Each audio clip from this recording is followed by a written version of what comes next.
Well, I hope that you had a great Christmas season and a great and safe New Year's, and I hope that you're healthy. All those little bugs out there and all the people that carry them, stay well. Take care of yourself. This is our first midweek Bible class of the new year. Very happy to get back into this. I'm glad we were able to keep it uninterrupted through the season.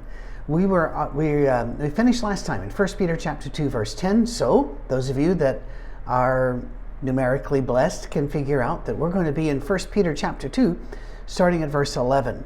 Peter comes right out of the gate. Whenever you open Peter, 1st or 2nd Peter, you're going to find that very little time is spent in laying the ground. Instead, Peter just comes right into it. Paul can take a couple chapters and run a little detour here and there while he's laying ground. Peter's books are shorter, gets right to the point. Kind of like Peter himself, even though 2nd Peter, it's really hard to find somebody who thinks Peter wrote 2nd Peter, but we'll get to that. All right, 1 Peter chapter 2, verse 11, what does he say? Boom, here it comes. Dear friends, I urge you, as aliens and strangers in the world, to abstain from sinful desires, which war against your soul. Live such good lives among the pagans, that though they accuse you of doing wrong, they may see your good deeds and glorify God on the day he visits us. So many amazing phrases here. First of all, Peter assumes that you're not at home in this world. This world is not my home. I'm just a passing through.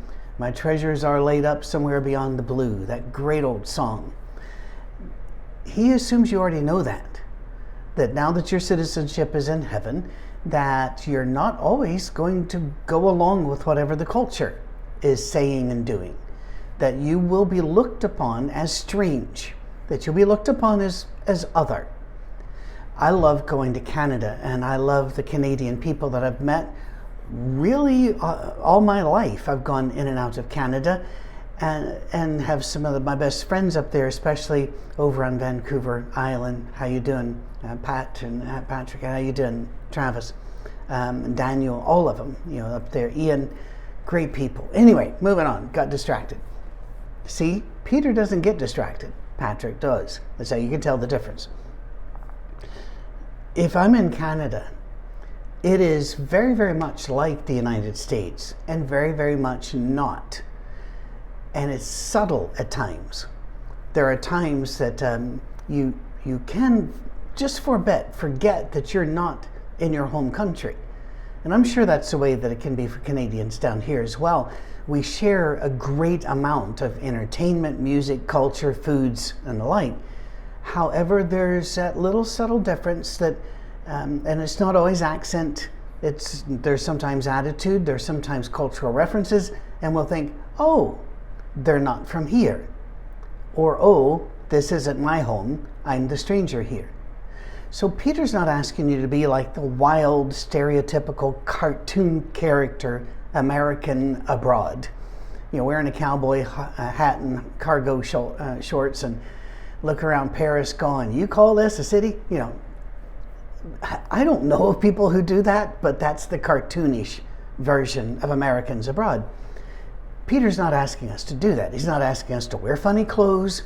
He's not asking us to walk around and frowning at things saying, well, that's all right for you, but we are not that kind of people. That's not what he's asking. He's asking that you live by Jesus' rules. That if you do, you'll still get accused by pagans of doing wrong, but they're going to see your good works. And they're going to notice that. And it might even attract them. Now, if you're wondering, how could you go about doing good works and people accuse you of doing wrong? Well, there are little ways and big ways.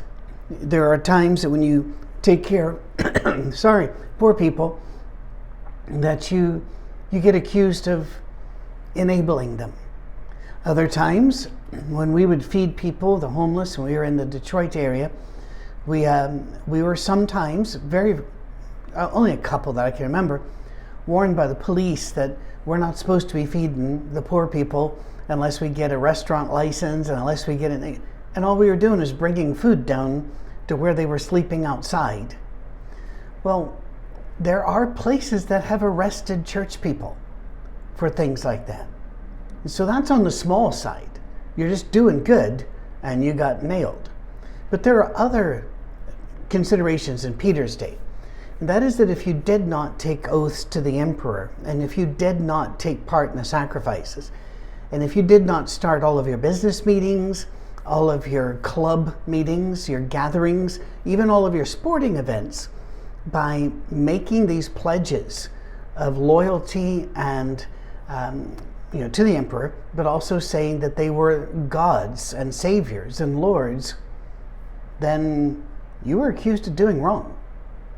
You were called an atheist. You were called a traitor. You were a danger to the fabric of society. Now, if you want to know more about that, that's covered very extensively in our walk through the book of Revelation, which was done well over a year ago. And you can go back, it's on this same channel, and you can find all of the lessons there. In fact, a couple of them were lost when I had to move from my other church and start this one. And so I sat in a hotel room in Knoxville, Tennessee, and re-recorded them. So they're all there for you. And it's the whole book of Revelation really is about who you're going to bow to, the state or to Christ. And when you bow to Christ, you're going to act just enough different from the people around you that it's going to get some attention. Now, if you're a humanitarian worker and you're living for Jesus and caring for people, in some nations you are marked by the gangs, by the sublords, by the leaders, the warlords of this or that faction. And so humanitarians are killed every single year in surprisingly large numbers just because they tried to do good. Most of us aren't going to go through that.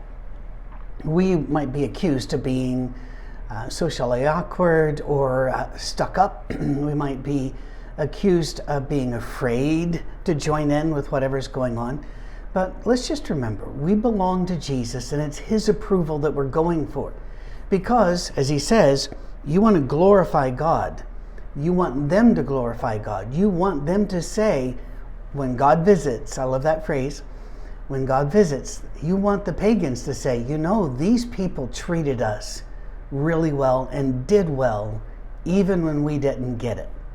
By the way, isn't it interesting that he has the pagans praising Christians for doing good when God comes back, rather than automatic, right you go pagans off to hell? Prepare yourselves for this, because in sermons and some in the Monday morning messages, starting around the end of January, 1st of February is where I'm thinking now. We're going to talk about what does the Bible say about the end of the world really? And what does the Bible say about eternal punishment? We've done a lot on Monday mornings about that. But also about who's saved. I think you're going to enjoy this, but I think you're also going to be very challenged. So I know I certainly was. Moving on, Peter is going to show us how we live in a way that the world thinks is weird. Now, you cannot read this chapter without becoming very uneasy. I have just to warn you. There are places in the Bible, when you start reading them, that your skin starts to crawl and you start hoping nobody ever asks you questions about these passages. And one of those passages is right here. But I think it makes sense with the way he has set it up. Not just in verses 11 and 12, but really he has one treatise. So when you get stuck on a passage, go back to 1 Peter chapter 1, verse 1, and ease your way forward again. Kind of like rocking your car out of a snowdrift or a bit of mud. You just kind of keep going at it until you can eventually get past it, because he's got it all set up. It's just really hard to swallow. It's kind of like the Sermon on the Mount. The Sermon on the Mount is not hard to understand. It is brutally hard to live. And that's really what's going on here. All right? Verse 13, submit yourselves for the Lord's sake to every authority instituted among men, whether to the king as the supreme authority, or to governors who are sent by him to punish those who do wrong and to commend those who do right. For it is God's will that by doing good you should silence the foolish talking of ignorant men, the ignorant talk of foolish men. Live as free men, but do not use your freedom as a cover-up for evil. Live as servants of God. Show proper respect to everyone. Love the brotherhood of believers. Fear God. Honor the king. Well, doesn't really matter here. If you are far left, far right, and most things in between, you're going to get bumped around a little bit by this. We were always told growing up, and I think correctly, that we were to obey the rules of the government unless the government ordered us to do something which would deny Christ or displease Christ. And that at that time, at least in my understanding, that exception was not given as an easy out. It wasn't given so that I could say, well, a certain portion of my taxes, which only about 50% of Americans actually do pay taxes, income tax. We all pay tax on what we buy, and we're all taxed on our income. But income tax, I could say, well, that certain amount of that is going to this thing, and it might be a war or a social program I don't approve of, or it might be whatever. Saying, therefore, I will not pay that because that would dishonor Christ. You know something? I think you're trying to make an easy out there. If the government says this is what you owe, you pay it. Is it going to be fair? Well, fair is something that comes around the county once a year. The world is not fair. It never has been fair. Do not go to God complaining about how unfair the world is when we're the ones who killed Jesus and he forgave us while he was dying. It's never been fair. Just not since Adam and Eve, at least. And therefore, we just kind of pull back and say, all right, can I get really, I'm going to lose some of you with this. And I want you to understand that breaks my heart. I don't want to. But it's serious. I own firearms. I'm not a pacifist. I don't own firearms to hunt or to shoot people. I enjoy target shooting. I enjoy competitions, whether it is with rifle or handgun. I enjoy those, and I participated a lot, although not much in the last few years, to be honest. Just haven't had the time. You will every now and then run across people that will say, if the government comes to take my guns, I'm going to lie, or I'm going to do this, or I'm going to do that, or there's going to be a dead policeman. I don't know. No. You can believe that all of your rights given, if you're a United States citizen, all of the rights given to you in the Constitution come from God, and I think that's fine to believe these things. But I don't think the writers of the Constitution were God, and I'm not sure that they were inspired to the level of the Apostle Paul, let's say, or Matthew. But regardless, I believe as a Christian, I lay aside my rights, do I not? There's a whole lot of that. We die to self. That's the whole baptism thing. Burial, resurrection. And I'm really hitting this because it's going to get rougher in this chapter. A lot rougher. So we really need to get a hold of this concept. I've told people that there's not much of Patrick left on the planet. And that's not just because I'm getting old. It's because I gave myself away to Jesus when I was 11 years old. And true enough, I took myself back repeatedly and probably will in bits and pieces the rest of my life, but you get the point. I was buried with him in baptism. In the words of Paul, I died to self, and I was raised up to live to him. And then, about 12 years after that, I married Miss Cammie. And in marrying Miss Cammie, I made oaths to her to love and cherish and protect for, in good times, bad times, better or worse, all that sort of thing. So I'm Cammie's husband.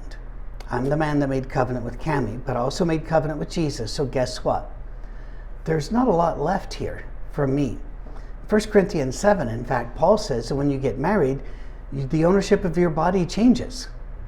That Cammie owns my body, I own her body. And that way we are to understand that we are living in self-sacrifice toward each other. If we truly understood what we were doing when we were baptized and when we made covenant in marriage, I think a lot of these sections we're about to hit would not be as hard, because you do give up rights whenever you make a covenant. We are to, as Peter says, live as free people. You are free in Christ. But don't use that freedom in a way that gives Jesus a bad reputation. And how many Christians give Jesus a bad reputation? Well, I know I certainly have. I've said things and done things that were appalling when I look back at it. And I'm ashamed to admit it, and I can't go back in history and rewrite it. I'm so glad that for the forgiveness of sins. But it would be nice to learn from those mistakes so that we don't do them again. Because if you keep doing them, you keep getting the same bad results. So, show respect to everyone, love the brotherhood of believers, fear God, honor the king. Okay, I can do that. Verse 18. Slaves, submit yourselves to your masters with all respect, not only those who are good and considerate, but also to those who are harsh. We did a series of Monday morning messages on slavery in Scripture. And I would just direct you to go back there to review that. I think there were 3 of them. There might have been more. What do we do here? Is slavery an evil? Absolutely. Is slavery still abundant on the planet? Actually, there are more people enslaved today. I am told by reliable sources that track this. There are more people enslaved today than ever before when it comes to raw numbers.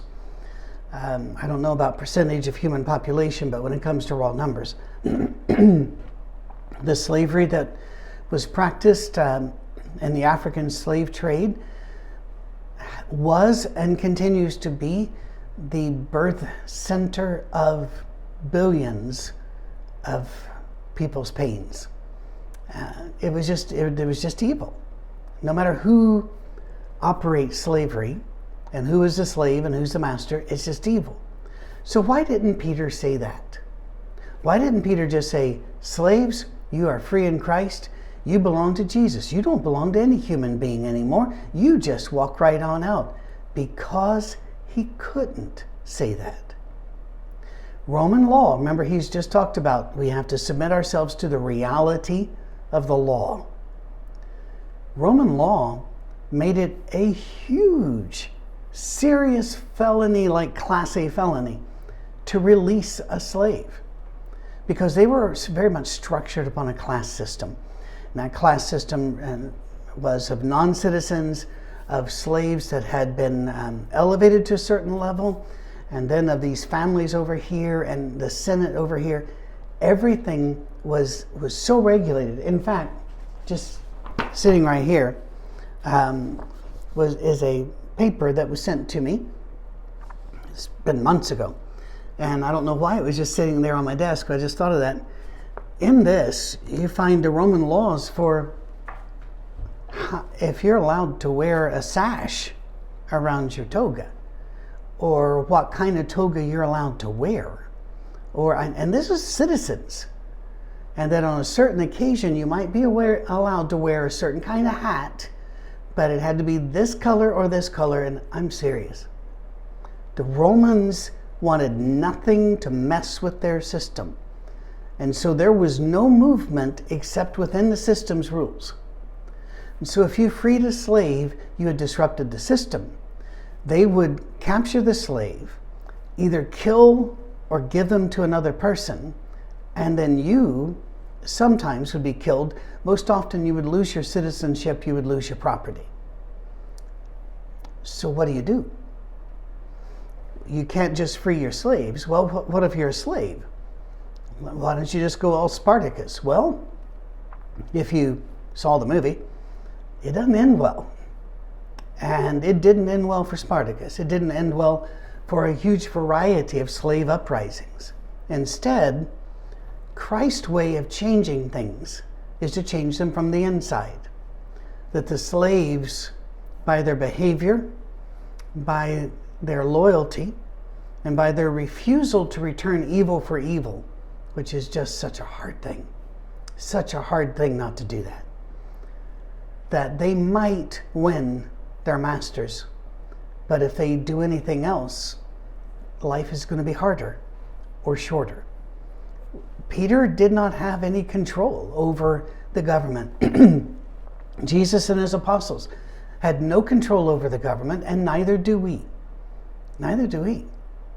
And so, look at verse 19. You might want to back up and go all the way through, because this is a pretty big mud patch we're in. For it is commendable if a man bears up under the pain of unjust suffering, because he is conscious of God. In other words, he knows he's being mistreated. She knows she's being mistreated, but she bears up because she believes in God. Now, I want to stress what this is not. This is talking to a very specific people in a very specific culture at a very specific time. If I were to kidnap you and say, all right, I got you now, chaining you here in the basement, does that mean you have to do what I say? And does that mean you're not allowed to escape? Are you kidding me? No. And if I marry you,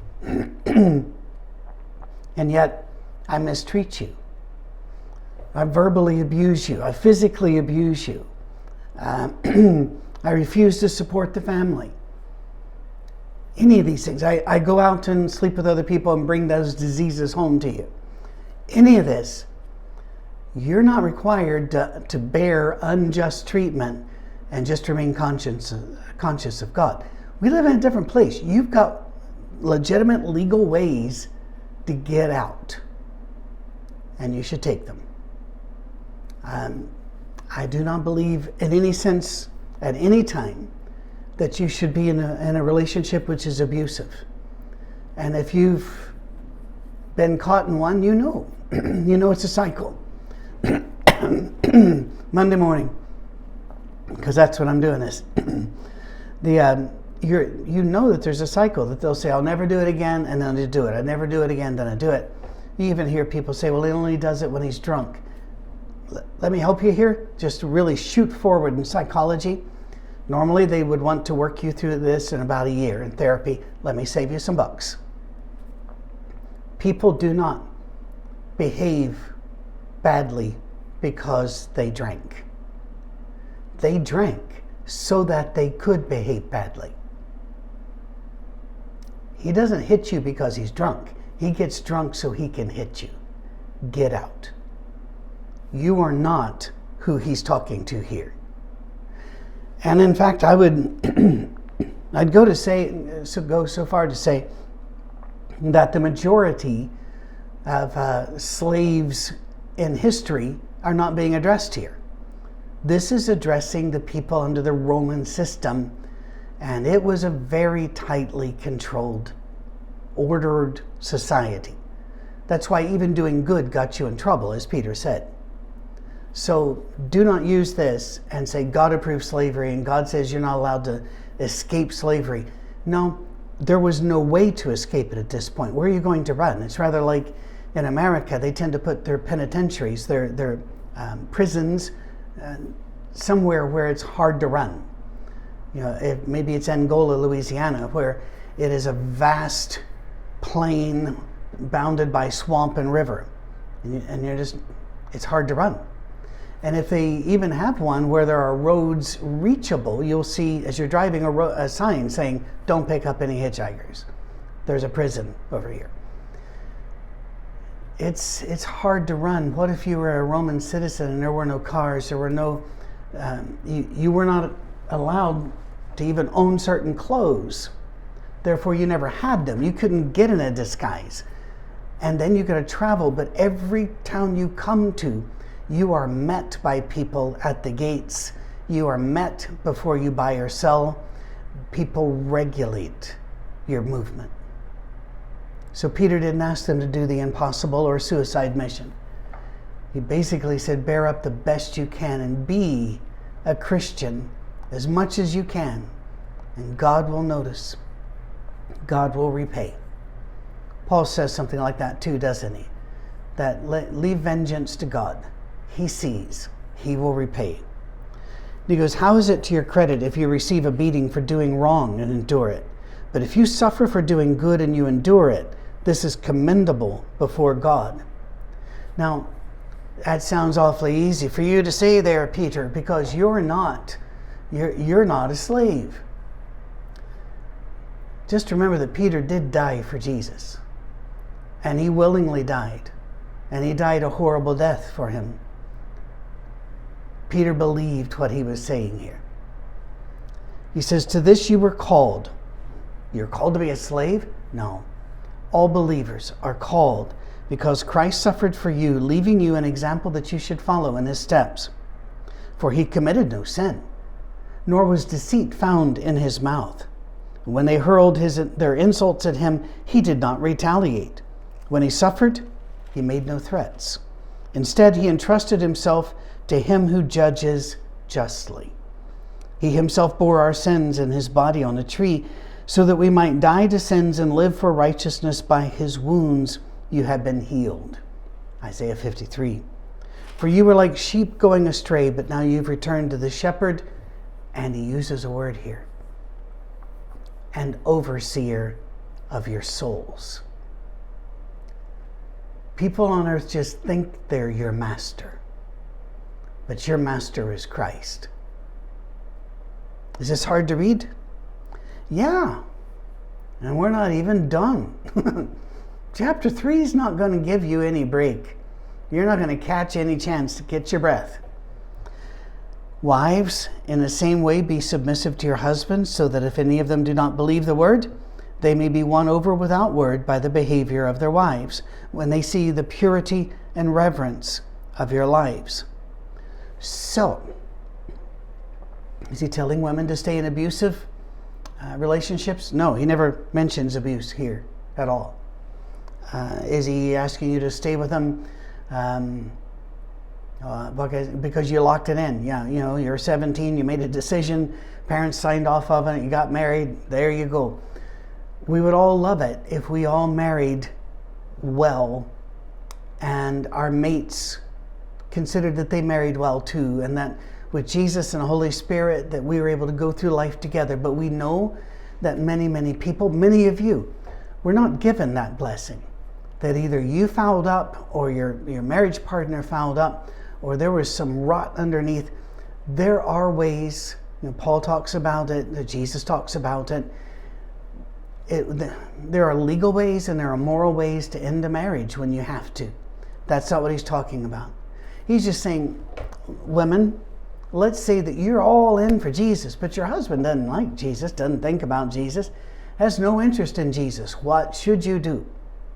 Well, many evidently, and during the first century, and we get that not only here, but from some other writings that were extant at that time and quoted later in other writings, that a lot of women thought, well, we should just walk away from him because we belong to Jesus. How can we be in covenant with a person who does not belong to Jesus? Paul talks about this as well in 1 Corinthians 7 again.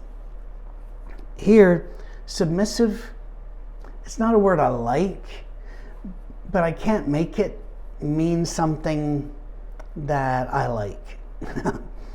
Is Cammie submissive to me? I don't know that we've even thought in those terms. We have absolutely a partnership, and we're very, very different people. But we don't argue. We don't fuss. We are in this. And so we make whatever the this is as positive and happy as absolutely possible, because we get to choose what to do with it. This is this word, submissive, does mean don't be bossy, don't be nagging, yelling, picking fault, and the like. And again, that's kind of taming of the shrew stuff. It's kind of My Fair Lady and all those plays from Shakespeare on where the woman had to be tamed by the man, and some John Wayne movies where he would have to put Maureen O'Hara on his lap and spank her, and how she really appreciated that. there's a sick thread through all of that, which I do not like at all. That's not what he's saying here. He's saying, you're in a covenant with this person. You be kind to them. You be aware of their needs and take care of their needs. Again, 1 Corinthians 7, your ownership has changed. Should the husband be submissive? Absolutely. Ephesians 5 says submitting to each other in the fear of the Lord. Wives, submit to your husbands. Husbands, love your wives as Christ loved the church and gave himself up for her. What happens when the other person doesn't do their deal? Well, if it's not abusive and it isn't causing you emotional, physical, spiritual harm, then I think you can follow what Peter's doing here.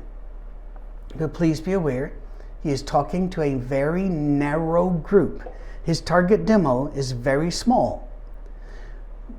When you take these out of their cultural and historical context and you shove them into ours, you're asking for a lot of pain.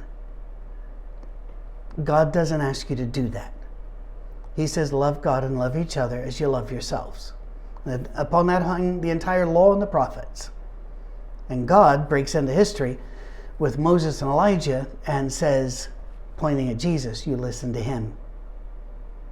So remember, the target is narrow. All right? That said, we're going to stop and we're going to pick this up because we got to hit this again. All right? If you're having difficulties with this, one of two things. Go back to 1 Peter chapter 1, verse 1, and read forward until you get to the hard part. Then pull back and then read forward. And do that until you're able to understand who he's targeting, why, and what he's saying to them, and why he would probably say some different things to you if he was sitting across from you. Just a thought. If you can't even bear that, do some Monday morning messages and do some sermons instead for a little bit, and we'll be out of the difficult place here probably in another week or so. Okay? All right. God bless you. Hope your year started well and that it just keeps getting better and better. God bless. Cheers.